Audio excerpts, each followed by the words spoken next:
Whew. Man, it is late here. This video previously did not have good audio, so I have to re-record, which is not fun. So, we're going to get right into it.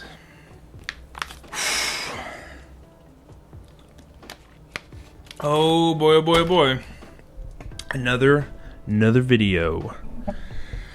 This is going to be a fun video. It's about mistakes, and the best types of mistakes that you can learn from are mistakes from other people that have done it, because you guys don't have to pay the consequences of your mistakes, because they're not your mistakes, they're their mistakes. So, yeah. Anyway. So today I wanted to go over some mistakes as well as what I learned early on in my collecting journey, and has really benefited me now, years later from when I started collecting Pokemon cards. Benefited me financially as well as what my collection looks like now. So we'll get right into that. Hey guys, Slade grade level collectibles here. Driven by passion, motivated by nostalgia to buy, sell, and educate people about the world of collectibles. Hey, welcome back to another video. Today is going to be a fun topic, like I said, learning from other people's mistakes, my mistakes, because, oh boy, I have plenty of mistakes. From doing this for about 5 years, I've been scammed, ripped off, I've bought things I shouldn't have. I've graded things I shouldn't have. I bought, graded, and graded with certain companies I shouldn't have. I've done a lot. I've done everything except get met up with someone on like Craigslist and got shot. I've done all the things, but with all my mistakes, with all my shortcomings, I've learned through all those. And again, the best types of mistakes you can learn are the mistakes that other people have made. And so I will explain all those mistakes that I've done. But what this video is really about are the two things that I did really well right out the gate. And it was not of my own doing. It was all the people that I followed and learned from at the very beginning of this hobby, because I was just soaking up as much knowledge and information as possible. But there is a double-edged sword with that. You have to be careful about, especially in the scene today, in YouTube today, about the noise. In today's Pokemon scene, as well as any hobby you're in or any certain business you're in, you have to be aware of the noise, and you have to learn how to tune it. If you, wanted to, I know a lot of people don't listen to it now because we have Spotify now, but if you want to listen to your favorite radio station, you don't just put all the frequencies on at one time and you listen. If you did that, you would listen just to all the static and noise and everything, but you need to tune to 94.9, 91.5, whatever. You have to tune that specific channel, and then that's the only way you can jam out to your favorite music, whatever, to be focused on what exactly that tune is. And you really have to do that in Pokemon, especially with nowadays, like I said about YouTube, everyone has a top 10 list, everyone has a top 5 list, everyone has these hot takes, everyone has whatever. But if you tune it and only focus on certain knowledge base and certain areas to listen to, you'd be in a far better place if you just took everybody's word and then you did it. You were completely average, and you would probably follow exactly where the market is with buying the hype Charizard, whatever people are talking about. And more times than not, people who FOMO or follow the crowd of everybody else, more than likely you'll end up like everybody else, and that's in a worse position than if you just stuck with your gut and stuck with stuff that you enjoyed. So, number one was honing in and tuning in who I listened to and what I listened to. I really knew from the beginning what I enjoyed in collectibles, and that was at the very basics is artwork as well as a story.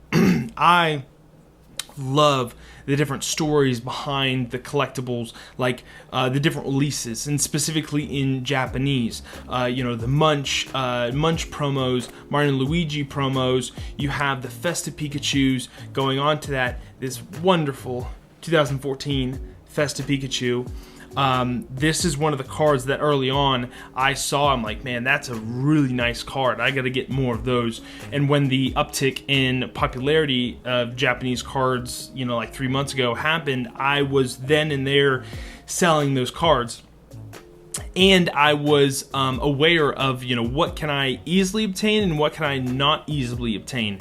And I was a little bit more hesitant. If you look on my eBay page, a lot of my prices are higher than the average or the market value, and that's because I have people send me offers, but also I know I can't easily obtain Easter's Pikachu in a mint condition or 9 or 10 condition. I can't easily obtain the Shibuya's Pikachu in a 9 or 10 raw, or I can't easily obtain 2014 Festive Pikachu in a 9 or 10 condition. And being in that, being hesitant on selling, you can get the uptrend of certain cards that do rise in value at a specific given time. You can catch that initial wave, and that's what I did, and that's how I was successful this past 3 months ago.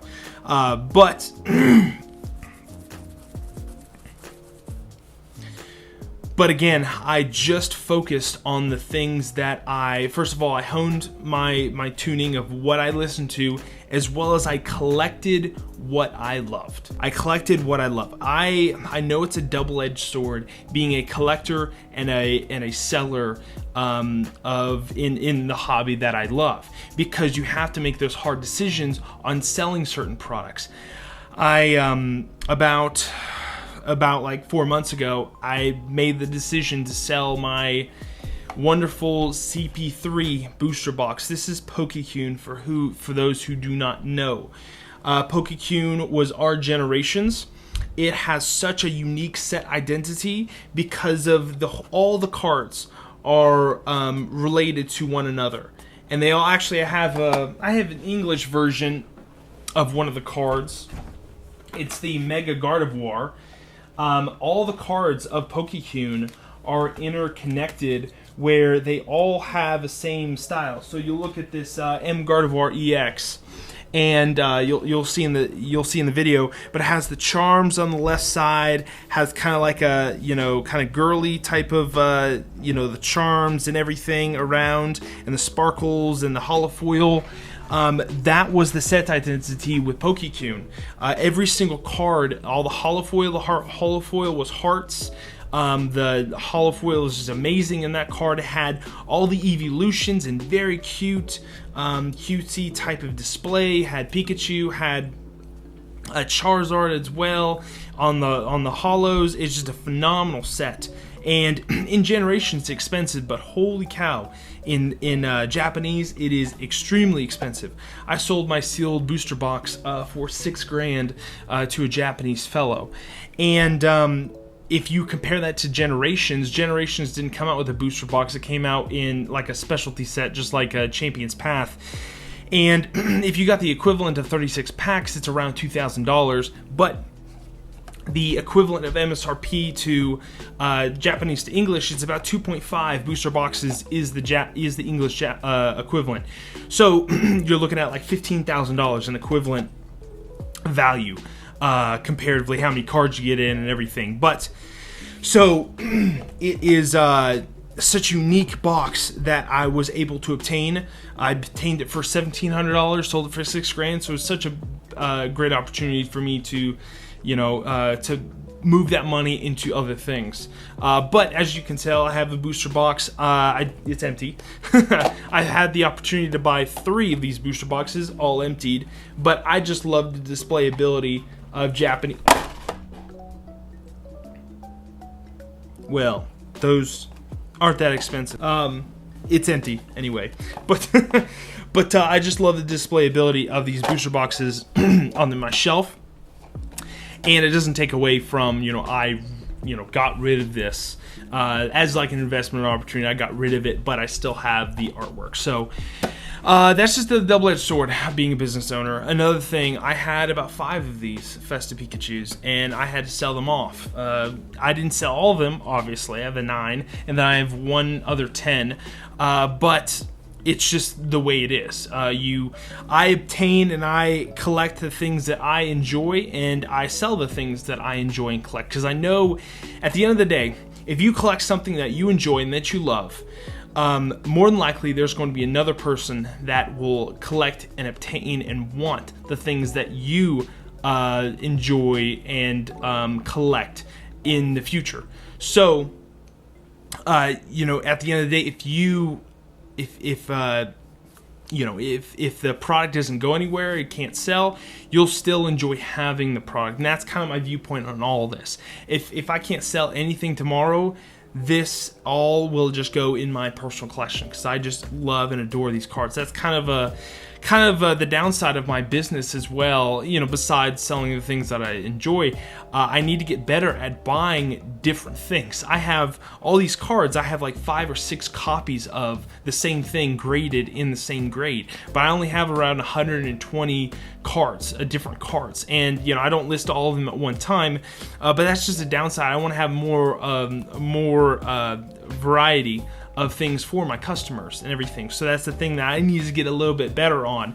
But starting off, I'm glad that I just honed in and focused on certain cards. Festa Pikachus, the Pokemon Center promos that came out on opening day. Those promos, you have the specific Munch Pikachus or Munch cards. You have the unique cards. And I'm just so glad I focused on those. Some things that I can't really get behind, that I have kind of veered away, that I even, I know it's going to be a good investment later on. I just can't get behind it. And those are the Evolution Nagaba cards, as well as the Pikachu card, Nagaba Pikachu. And it's majority because of the art. This is obviously an opinion of mine, but I don't see any artwork on those cards. I see sketches. I'm not a big sketch guy. I'm not a big, some people argue, no, it's artwork. No, it's artwork. Like, come on, I could create that in 30 seconds.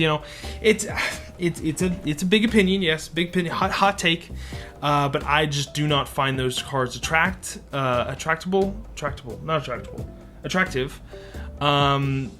And I just can't get behind it. If I can't sell those tomorrow, I'm gonna have a real trouble on keeping them because I just don't like them. Yeah, that's my two principles that I'm so glad that I learned early on, that I've reaped the benefits now. Because I have the very desirable Munch Pikachu, the Mewtwo Legendary Collection Reverse Holos, the Festa Pikachus, the Mario and Luigi Pikachus, all the Pokemon Center Pikachus, all the Poncho Pikachus. I have all those because I desired them early on, and I obtained them. I obtained them as much as I can directly from Japan, and I didn't want to sell them fast. That's another thing. There's so many people that will go through product and just fire sell everything, and then they're like, oh crap, I shouldn't have sold this, that skyrocketed 3 times in value. That's why I am, this job, or it is part-time or whatever, this my side business, it doesn't pay the bills. So I don't have to make ends meet type of thing. I have another job that makes ends meet, but this one does not. So I can refrain from selling some things that I do not see the value as high as it should be because of the rarity and exclusivity of getting it, obtaining it. I can't go and easily obtain it again. So, long story short, I'm glad I cut out the noise, and I'm glad that I collected things that I truly enjoy. And if you follow those things, I don't think you can go wrong. I really don't. Any hobby, that's through any hobby. So I just wanted to share my opinion on the matter and what my experience is and everything. But this is a little shorter video than normal. But I thank you guys for watching and supporting. Let me know, your opinions or your thoughts down below. I love commenting back to you guys and everything. I do love just responding back. That's just half of the fun with this, just communicating to other people about Pokemon, because I don't right now in my job or in my area, I don't have a lot of people talking that I can talk to about these high-level collectibles and everything. So thanks again for commenting, liking, subscribing, whatever, and I'll catch you guys in the next one. See you guys.